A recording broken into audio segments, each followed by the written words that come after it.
अस्सलामुअलैकुम जी। आज मैं आपको सिखा रही हूँ जी किसी की रिक्वेस्ट पर नमक पारे बनाना। बहुत सिंपल है, चीज़ें आपको दिखा देती हूँ। यहाँ पर मैं बना रही हूँ, मैं थोड़ी क्वांटिटी बना रही हूँ। जब आपने बनाना होगा आपने इसी रेशियो को आप डबल करते जाएंगे। मैं इस्तेमाल कर रही हूँ यहाँ पे मैदा, यानी कि जो ऑल पर्पज़ फ्लावर होता है या प्लेन फ्लावर जो आपके पास है अवेलेबल आप इस्तेमाल कर सकते हैं, लेकिन खासतौर पर प्लेन फ्लावर या ऑल पर्पज़ फ्लावर इस्तेमाल किया जाता है। यहाँ पे मैं इस्तेमाल कर रही हूँ 1/2 कप ऑफ मैदा है, यानी कि प्लेन फ्लावर। साथ ही आपको चाहिए इसके लिए नमक, 1/2 टीस्पून लेवल करके डालिएगा वरना ज़्यादा हो जाएगा। ऑयल आप इसमें डालेंगे या घी इस्तेमाल कर सकते हैं, 1.5 टेबल स्पून भर कर डालेंगे। साथ ही आपको चाहिए अजवाइन विच इज़ लोविश सीड्स, 1/4 टीस्पून। पानी की कोई ख़ास मिकदार नहीं है, जिससे हमने एक आटा गूंदना होता है उतना ही पानी इसमें डलेगा, लेकिन मेक श्योर कीजिए आपका डो थोड़ा सा हार्ड हो, ताकि उसे आप जब आपने इसको घी या तेल में फ्राई करना होगा आपके लिए थोड़ा सा आसान हो जाता है उसको उठाना। तो ये है कि अब इसको मैं दिखाती हूँ कि हमने इसको बनाना किस तरह। एक अलहदा से बोल ले लीजिएगा, उसमें आप डालेंगे आपका मैदा, नमक यानी कि सॉल्ट, अजवाइन जो है थोड़ी सी हाथ से मसल के डालिए। उसमें होता है कि इतना सारा जो उसका जायका होता है वो दरदरा हो जाने की वजह से हर तरफ जो है उसका जायका हो जाता है मैदे में। और पहले इन ड्राई चीज़ों को मिक्स कर लें, साथ ही ऑयल ऐड कर लें या घी जो भी आप इस्तेमाल कर रहे हैं, इसे भी मिक्स कर लें। ये आप देख लें,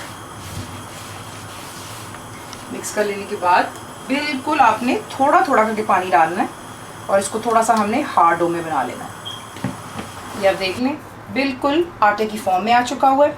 ये देखिए, थोड़ा सा आप इस पर हल्का सा ऑयल लगाकर आपने इसे कवर कर लेना है और आधे घंटे के लिए आप इसको रख देंगे। वजह ये है क्योंकि जो हमने इसमें अजवाइन डाली होती है उसका जो अपना एक फ्लेवर और जायका होता है वो प्लस डो में भी आ जाता है, उसको हल्का सा ये राइस भी कर देता है। आधे घंटे के लिए इसे कवर करके रख दें और फिर मैं आपको दिखाती हूँ हमने इसको किस तरह देख लें कि आधे घंटे तक मैंने इसे जो था रखा हुआ था। अब आप क्या करेंगे, सिंपली इसको ज़रा थोड़ा नीट कर लेते हैं और बेशक आप ये पूरी एक ही जो है रोटी को बेल कर इसे काट सकते हैं, लेकिन मैं ज़रा थोड़ा सा आपके लिए आसान कर रही हूँ ताकि आपको नज़र आ सके। नीटली इसको बॉल बना लीजिएगा। थोड़े से आपको खुश्के की ज़रूरत होगी, नीचे ज़रूर डस्ट कीजिएगा, वो आपके लिए आसान हो जाता है।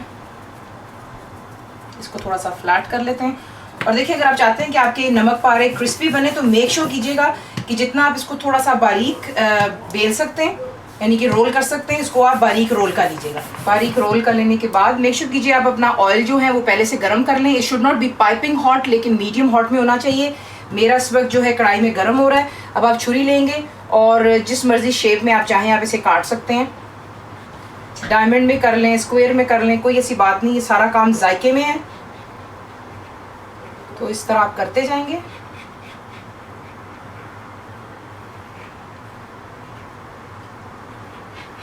बहुत सिंपल चीज़ें, आप इन्हें फ्राई करें और इसे आपने एक प्लेट पर रखना है टिश्यू रखकर, ताकि एक्सेसिव ऑयल्स का सारा जो है ड्रेन हो जाना चाहिए, वो सारा निकल जाता है। इसे ज़रा ठंडा हो जाने दें, रूम टेम्परेचर भी नहीं बल्कि मैं कहूँगी बिल्कुल ठंडा हो जाने दें। फिर आप उसे बेशक एयर टाइट बॉक्स में रखें एंड परफेक्टली आप उसको इस्तेमाल कर सकते हैं for about a week to 2।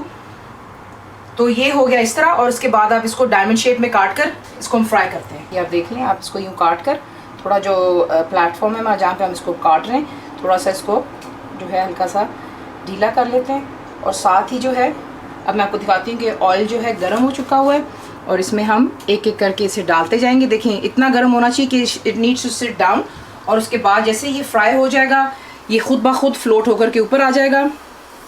इस तरह बीच में हम सारे डालते जाएंगे। देख लें इसी तरह जिस तरह मैंने आपको दिखाया था ठंडे तेल में नीचे जाके बैठ जाते हैं। जिस तरह ये हल्का सा फ्राई होना शुरू होते हैं ये ऊपर आ जाते हैं। फिलहाल ये कच्चे हैं, हमने इन्हें लो टू मीडियम पर रखकर अच्छी तरह गोल्डन करना है। साथ साथ आप चमचा हिलाते रहिए ताकि ये इक्वली फ्राई होते रहें। और गोल्डन हो जाने पर इसे आप बाहर निकालेंगे, प्लेट पर टिश्यू रखिए और इन्हें ड्रेन कर लें ताकि एक्सेसिव ऑयल जो है बीच में से निकल जाए। और फिर उसके बाद जो है इसी तरह हम बाकी के भी फ्राई कर लेते हैं। यहाँ पर आप देख लें ये गोल्डन हो चुके हैं। और बीच बीच में जब आप डाल लेंगे तो याद रखिएगा कि जब ये फ्लोट करके ऊपर आ जाएंगे तो बीच में यूँ चमचा हल्का हल्का ज़रूर हिलाते रहें ताकि ये तमाम जगह से इक्वली कुक हो जाएँ। ये यहाँ पर फ्राई हो गए हैं, इन्हें अब निकाल करके एक प्लेट पर रख लेते हैं जिसमें मैंने टिश्यू डाल रखा है। यहाँ पर आप देख लें।